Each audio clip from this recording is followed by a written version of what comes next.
Hello everybody, स्वागत है आपका आपके अपने इस यूट्यूब चैनल पे एकलव्य ज्ञानश्री एकेडमी पे। मैं रोहित कुमार गौड़ आप सभी का स्वागत करता हूं।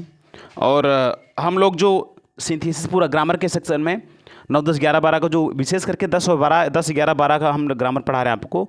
उसमें हालांकि 9 का भी बेसिक प्रिपेयर हो जाएगा, 9 का एक्स्ट्रा भी हो जाएगा, ठीक है। तो हम लोग उसमें सिंथेसिस का पूरा कर चुके हैं। और हम लोग कल जीरंड, इसके पहले जीरंड हमने पढ़ाया, इसके भी पहले क्लास हमने पढ़ाया है। और डेली बाई डेली आपका जो लिटरेचर का पार्ट हो जाता रहता है 10 और 12 का। तो आज हम लोग उठा रहे हैं एक ऐसे सेशन को जो काफ़ी बच्चों में काफ़ी कन्फ्यूजिंग मैटर होता है, काफ़ी कन्फ्यूज वाला, संदेह वाला मुद्दा बना रहता है। बच्चे कितना भी पढ़ते रहते लेकिन समझ नहीं पाते कि कैसे होता है ये ट्रांसफॉर्मेशन। तो ये ट्रांसफॉर्मेशन हम आपको पढ़ाने जा रहे हैं। पहले तो हम इसकी एक एक बात को समझते हैं कि होता क्या है ट्रांसफॉर्मेशन, क्योंकि किसी चीज़ को पढ़ने से पहले उस चीज़ को समझना ज़रूरी है, ठीक है। इसके हम एक एक चैप्टर को उठा के, एक एक टॉपिक को उठा करके, इसमें किसको कितने बिंदुओं में कितने आधारों पर इसको चेंज किया जाता है, वो सारा एक एक करके मैं हर वीडियो में देता जाऊंगा। 8 से 10 वीडियो आपका बनेगा। हालांकि अगर देखा जाए तो मैं प्रैक्टिस सेशन भी करवाऊंगा, तो एक वीडियो के बाद तुरंत दूसरा लेक्चर जाएगा प्रैक्टिस सेशन का। जैसे मैंने एक कोई लेक्चर दिया, उसके बाद आपका प्रैक्टिस सेशन जाएगा, ताकि आपने जो पढ़ा है वो आपको आ रहा है कि नहीं आ रहा है, आप अपने को स्वयं को जज कर पाएँ। इसलिए मैं एक वीडियो करवाने के बाद, एक पार्ट करवाने के बाद मैं उसका तुरंत लेक्चर डाल दूंगा, उसका प्रैक्टिस सेशन डाल दूंगा, ताकि आपको कोई समस्या ना हो, ठीक है। तो चलिए हम देखते हैं कि ट्रांसफॉर्मेशन होता क्या है। तो ट्रांसफॉर्मेशन समझते हैं कि transformation is a process of changing. Transformation is a process. Transformation क्या होता है? इज मीन्स होता है ए प्रोसेस, मीन्स एक प्रक्रिया होती है ऑफ चेंजिंग। चेंजिंग मीन्स बदलने की। इस सेंटेंस मीन्स एक वाक्य को किसमें, फ्रॉम मीन्स से, वन ग्रामेटिकल फॉर्म, एक व्याकरणिक रूप से, एक ग्रामेटिकल फॉर्म से, इनटू अदर, दूसरे रूप में बदलने से। मतलब कहने का मतलब transformation is a process of changing a sentence from one grammatical form into other. मतलब एक ग्रामेटिकल फॉर्म है, उसको दूसरे में कन्वर्ट करते हैं, वो भी विदाउट, बिना, चेंजिंग मीन्स बदले हुए, इट्स मीन्स इसके, सेंस मीन्स सेंस, भाव को, वो भी बिना इसके भाव में, इसके अर्थ में, बिना किसी बदलाव के। बात समझिए। कहने का मतलब ये है कि जब हम किसी वाक्य को, उसके ग्रामेटिकल रूप को हम बदल के किसी दूसरे ग्रामेटिकल रूप में रख देते हैं, लेकिन बात वही रह जाती है, तो उसको क्या कहते हैं? ट्रांसफॉर्मेशन। जैसे मैं अगर कहूँ कि राहुल एक ईमानदार व्यक्ति, राहुल एक चोर है, मैं अगर ऐसा कहूँ तो राहुल एक चोर है। अगर मैं हिंदी में अगर पहले आपको समझाऊं, तो मैं कहूँ हिंदी में कि राहुल एक चोर है, फिर मैं कह रहा हूँ कि राहुल ईमानदार नहीं है। तो दो तरीके से मैंने कहा। उसके ग्रामेटिकल फॉर्म में पहले में क्या है? पहला सकारात्मक है कि राहुल एक चोर है। दूसरा क्या है? राहुल ईमानदार नहीं है। तो राहुल ईमानदार नहीं, तो राहुल चोर है, फिर अन्य कुछ होगा, ठीक है। तो ये जो एक नहीं है, एक में है, एक में सकारात्मक है कि राहुल मतलब चोर है, दूसरे में क्या है? राहुल ईमानदार नहीं है। तो इसमें नहीं शब्द जुड़ा है, उसमें नहीं शब्द नहीं जुड़ा है। वो पॉजिटिव है, ये नेगेटिव में है, वो अफर्मेटिव में है, ये निगेटिव में है। तो बात वही कह रहा है, ठीक है, बात वही कह रहा है। जैसे मैं कहूँ कि राज अमीर व्यक्ति है, मैं ऐसा कहूँ, फिर दूसरी भाषा में कहूँ, मैं फिर दूसरा ग्रामेटिकल चेंज, उसका ग्रामेटिकल फॉर्म को चेंज करके कहूँ कि राज गरीब नहीं है। मैं क्या, पहले वाक्य मैंने क्या कहा? राज अमीर व्यक्ति है, फिर दूसरा मैंने कहा राज गरीब नहीं है। तो दो तरीके से कहा। राज अमीर है अफर्मेटिव में हो गया, राज गरीब नहीं ये निगेटिव में हो गया, लेकिन दोनों का अर्थ क्या है? सेम है कि राज अमीर ही है। भले मैंने उसका अपोजिट लेके ऐसा कुछ कहा, ग्रामेटिकल रूप भले चेंज कर दिया, लेकिन उसका अर्थ सेम रह गया, तो उसी को हम कहते हैं ट्रांसफॉर्मेशन। आप एकदम स्पष्ट हो जाएंगे, क्योंकि आपके सामने जब आता जाएगा धीरे धीरे आप समझते जाएंगे। तो ये आप समझे, transformation is a process of changing a sentence from one grammatical form into other without changing its sense. इसके भाव में बिना किसी बदलाव के जब हम किसी वाक्य के एक ग्रामेटिकल रूप से दूसरे ग्रामेटिकल रूप में बदल देते हैं किसी वाक्य को, तो हम उसको क्या कहते हैं? ट्रांसफॉर्मेशन। अर्थ वही रहेगा, भले ही उसका ग्रामेटिकल सेंस चेंज हो जाए। अब हम देखते हैं कि इसको कितने आधारों पे बदला जाता है, कितने कितने वाक्यों में बदला जाता है। तो पहला हम देखते हैं कि इसकी मतलब किस किस के अधीन बदलना है। तो पहले हम लोग देखते हैं सिंपल सेंटेंस, सॉरी आपका सिंथेसिस आपने पढ़ा होगा, ठीक है। सिंथेसिस मैंने वीडियो में डाला है, पूरा का पूरा सिंथेसिस पढ़ाया है, कॉम्प्लेक्स पढ़ाया है। तो सिंथेसिस में आपको सिंपल बदला जाता है, इसकी भी वही परिभाषा से, मतलब सिंथेसिस की भी तो वही परिभाषा होती है कि synthesis is the term of grammar which is used to combine two और more than two sentences into one without changing its essence. इसके अर्थ में बिना किसी बदलाव किए हुए जब हम दो या दो से अधिक वाक्यों को एक में जोड़ देते हैं तो उसको हम क्या कहते हैं, सिंथेसिस कहते हैं। अर्थ वही रहता है, अर्थ नहीं बदलता है, लेकिन दो से अधिक वाक्यों को एक में जोड़ते हैं। लेकिन ट्रांसफॉर्मेशन क्या होता है, ट्रांसफॉर्मेशन में भी अर्थ वही रहता है, लेकिन इसका रूप, ग्रामेटिकल रूप चेंज हो जाता है। समझ में आया? तो सिंथेसिस में आपको आपने सिंपल बदलना होगा, कंपाउंड में बदलेंगे, कॉम्प्लेक्स में बदलेंगे, बात वही रह जाएगा। ठीक है, सिंपल में चाहे बदले, चाहे कंपाउंड बदले, चाहे कॉम्प्लेक्स बदलिए, बात वही रह जाएगा। बस उसका ग्रामेटिकल फॉर्म जो है, मतलब दो सेंटेंस को एक में कर दिया जाता है बस। ठीक है, फिर दूसरा, इसको पहले तो आप, ये तो आप सीख ही गए हैं, ये तो मैंने पढ़ाई दिया है। दूसरा क्या है, असर्टिव मतलब असर्टिव सेंटेंस को बदलना होगा। असर्टिव में आपका अफर्मेटिव वाक्य दिया रहेगा, अफर्मेटिव को आपको नेगेटिव में चेंज करना होगा, अफर्मेटिव को आपको नेगेटिव में चेंज करना होगा। अगर नेगेटिव दिया है तो नेगेटिव को आपको अफर्मेटिव में चेंज करना होगा, ऐसे करके। जैसे मान लो दिया है he bought a pen and a pencil, तो क्या आप बदलोगे, ही बॉट, अगर मैं इसको नेगेटिव में चेंज करूं तो he bought not only a pencil but also a pen. अगर मैंने, जैसे इसने कहा, कोई वाक्य दिया है कि he bought a pen and a pencil, जैसे मान लो असर्टिव वाला समझा रहा हूँ।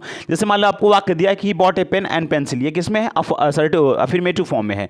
किस में है, अफर्मेटिव में है। ये अफर्मेटिव फॉर्म में है तो कह रहा है कि निगेटिव में चेंज करो, तो हम इसमें निगेटिव मतलब उसमें नॉट, नहीं, ये शब्द आना चाहिए, नॉट आना चाहिए, नो आना चाहिए, नन आना चाहिए, नन बट आना चाहिए, नथिंग बट आना चाहिए, नॉट लेस देन आना चाहिए, नॉन और नॉट ओनली बट आल्सो आना चाहिए। ये अगर शब्द हम प्रयोग कर देते हैं तो हमारा बनने वाला वाक्य निगेटिव में चेंज हो जाएगा, निगेटिव कहलाएगा। तो हमने लगा दिया कि नॉट ओनली बट आल्सो एक प्रयोग होता है, तो मैंने उसी प्रयोग को लगा दिया कि उसने इसका, देखो अब इसको कहा क्या रहा है, he bought a pencil and a pen, उसने एक पेंसिल खरीदा और एक पेन भी खरीदा। ठीक है, फिर अगर उसी बात को मैं अगर कहूं कि he bought not only A pencil, उसने केवल एक पेंसिल ही नहीं खरीदा बल्कि एक पेन भी खरीदा, उस बात वही कह रहा है, वह पेंसिल खरीदा और पेन खरीदा, बात एक ही है। फिर मैं अगर कहूँ इसी बात को कि वह एक पेन ही नहीं खरीदा बल्कि एक पेंसिल भी खरीदा, एक पेंसिल ही नहीं खरीदा बल्कि एक पेन ही खरीदा, तो वो बात एक ही है, बात एक ही है। लेकिन उसमें जो नॉट शब्द है, ये जुड़ जाने की वजह से, नॉट शब्द जुड़ जाने की वजह से ये किस में चला जाएगा, निगेटिव कहलाने लगेगा। वही है, ग्रामेटिकल रूप चेंज कर दिए, अफर्मेटिव में है, ये निगेटिव में है, लेकिन बात वही कह रहा है। समझ में आया? जिसको अफर्मेटिव टू निगेटिव कहते हैं। अगर इसी को इसमें चेंज करना हुआ तो इसको निगेटिव है, इसको कन्वर्ट करके इसमें रख दोगे तो आपका अफर्मेटिव बन जाएगा, है ना? कैसा भी दे सकता है एग्जामिनर।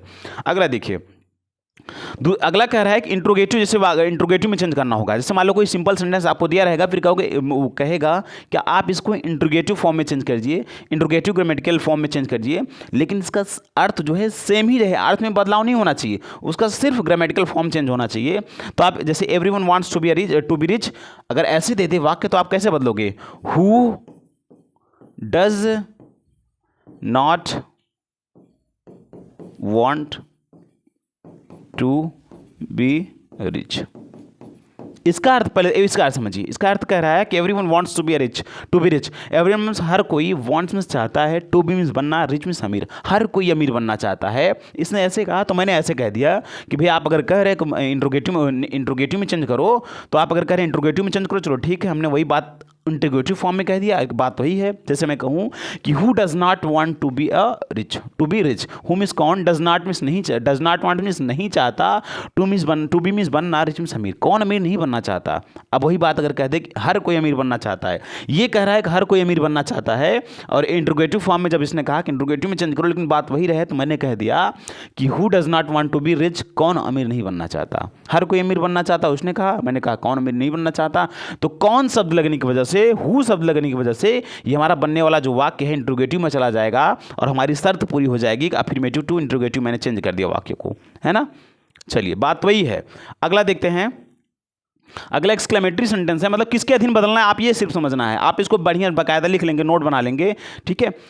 अब एक्सक्लेमेटरी जैसे सेंटेंस है, अब वो कहे कोई वाक्य दे दे, कोई वाक्य एक्सक्लेमेटरी का ऐसे दे दे, फिर कहे आप इसको एक्सक्लेमेटरी में चेंज करो, या फिर कोई सिंपल वाक्य दे दे, जैसे ये कोई ये आपका एक्सक्लेमेटरी में चला गया है, ठीक है? अगर ऐसा वाक्य दे दे कि इट इज़ मैटर, जैसे ब्रेव है, अगर दिया रहे कि it is matter of praise, it is matter of praise that you have done well. अगर ऐसा मान लो, अगर इस फॉर्म में दिया है कि it is matter of praise that you have done well, इसको कह दे आप एक्सक्लेमेटरी फॉर्म में चेंज करो तो आप ऐसे चेंज कर दोगे। अगर मान लो कोई इस फॉर्म में दिया है bravo you have done well, फिर इसको कहेगा आप असर्टिव में चेंज करो तो आप इसको बदल दोगे it is matter of praise that you have done well. अब जैसे ब्रेवो है तो it is matter of praise, hurrah है तो it is matter of joy, sad है तो it is matter of sadness या it is matter of grief, ऐसे करके चेंज किया जाता है। मैं बताऊंगा अंदर भी इसके कई नियम है, ये मत समझिए एक मैं बताता जा रहा हूँ तो आपका पूरा होता जा रहा है, नहीं, मैं एक पॉइंट उठाऊंगा असर्टिव, फिर असर्टिव में कई बिंदु है, कई रूल्स है, एकदम डीपनेस तक बताऊंगा ताकि आपका एक भी बिंदु ना छूटे। ठीक है, आगे देखिए। एडवर्ब जैसे कह दिया, एडवर्ब सब जानते हो, मान लो जैसे एडवर्ब आप सब जानते हो कि एडवर्ब में ये लगा रहता है, ठीक है। जैसे मान लो ही is to,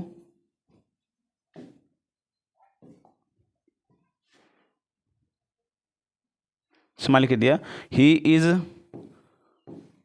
to weak to walk, ऐसे करके वाक्य दिया है। ठीक है, ऐसे दिया है, फिर कह रहा है इसको अपना असर्टिव फॉर्म में चेंज करो या निगेटिव फॉर्म में चेंज करो, जिसमें भी कहेगा तो आप जैसे मान लो दिया है कि ही इज, अब सब जानते हो इस टू के स्थान पर सो लगाना होता है, शो वीक। ठीक है, अब दैट, इसके स्थान पर दैट प्लस सब्जेक्ट उसका प्रोनाउन जो होता है वो लगता है दैट ही, यहाँ पर ही है तो यहाँ पर ही जाएगा, राम होता तो भी ही जाता। ठीक है, ही, अब अगर ये प्रेजेंट टेंस में है तो कैन नॉट, पास्ट में है तो कुड नॉट, तो ही कैन नॉट वॉक। ठीक है, इस तरह से चेंज करेंगे। अगला ये इस तरह से बदलेंगे, मैं इसको विद्युत बताऊंगा, इसमें 6-7 नियम है, सारे नियम स्पष्ट हो जाएंगे उस तरह से। छठा देखिए, कंडीशनल सेंटेंस। कंडीशनल सेंटेंस आप जानते हैं, जैसे यदि मैं राजा होता तो मैं ऐसा नियम चेंज कर देता, यदि मैं प्रिंसिपल होता तो स्कूल को छुट्टी कर देता, तो ऐसे कंडीशनल वाक्य है, मैं एकदम डीपनेस से उसको बताऊंगा। ठीक है, इसमें कई रूल्स हैं, कई अलग अलग कई पद हैं, ठीक है, उसको मैं बताऊंगा अलग। 7वां देखिए, एडजेक्टिव फॉर्म में, एडजेक्टिव में डिग्री ऑफ कंपैरिजन दिया रहता है। डिग्री ऑफ कंपैरिजन सब जानते हो गए लगभग। डिग्री ऑफ कंपैरिजन का मतलब वह इतना लंबा नहीं जितना कि उसका भाई है, ऐसे करके कर दे तो उसको आप चेंज करना होगा कि उसका भाई उतना लंबा नहीं जितना कि वह है, बात वही है लेकिन चेंज हो गया है उसका ग्रामेटिकल फॉर्म। ठीक है, तो आप इसको नोट कर लीजिएगा, पहले आप परिभाषा लिख लीजिए, परिभाषा लिखने के बाद आप लिखिएगा ये 7 पॉइंट कि किस में बदलना है, सिंपल, कॉम्प्लेक्स, कंपाउंड, और दूसरा असर्टिव में अफर्मेटिव टू नेगेटिव में चेंज करना है। अगला पॉइंट आपका बनेगा, अगला हेडिंग आपका बनेगा इंट्रोगेटिव सेंटेंस में चेंज करना होगा। अगला बनेगा कि एक्सक्लेमेटरी सेंटेंस में चेंज करना होगा। अगला है एडवर्ब के अधीन जो TOO है उसको भी सिंपल में बदलो, या सिंपल है तो एडवर्ब टू में बदलो। उसका बाद कंडीशनल सेंटेंस देगा, फिर आपका एडजेक्टिव, डिग्री ऑफ कंपैरिजन आपको बताएगा। डिग्री ऑफ कंपैरिजन कई रूल होते हैं, मैं एक एक बिंदु अब क्या करके एक एक बिंदु उठाऊंगा। ये तो मैंने पढ़ा ही दिया, ये पहला हो ही चुका है। दूसरा आपका असर्टिव वाला, असर्टिव, अफर्मेटिव टू नेगेटिव में अगले वीडियो में, अगले लेक्चर में आऊँगा। ठीक है, तो ठीक है, आप इसको नोट कर लीजिएगा, पॉइंट को एक एक पॉइंट में क्रम से उठाता जाऊँगा, करवाता जाऊँगा। ठीक है, फिर मिलते हैं अगले वीडियो में, लगे रहिए।